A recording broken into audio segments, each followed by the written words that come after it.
আমরা এখন আছি খুলনাতে, আর এটা হচ্ছে রূপসা নদীর তীরে। এসছি শান্ত পরিবেশ এবং মনোরম পরিবেশে কিছু সময় কাটানোর জন্য। মূলত আমরা নেভিতে পরীক্ষা দেওয়া শেষে ভাবলাম যে একটু ঘোরাফেরা করা দরকার।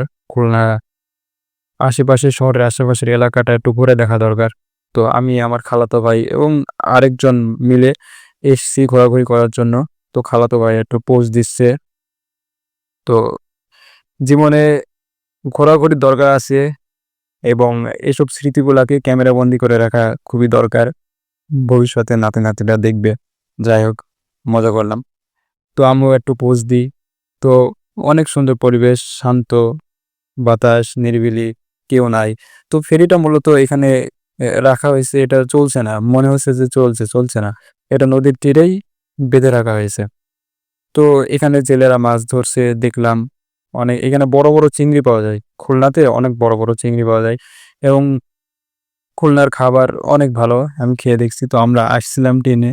তো বিকেলের দিকে ট্রেনে আবার বাড়ি ফিরে যাওয়া হবে। তো ভিডিওটা এই পর্যন্তই।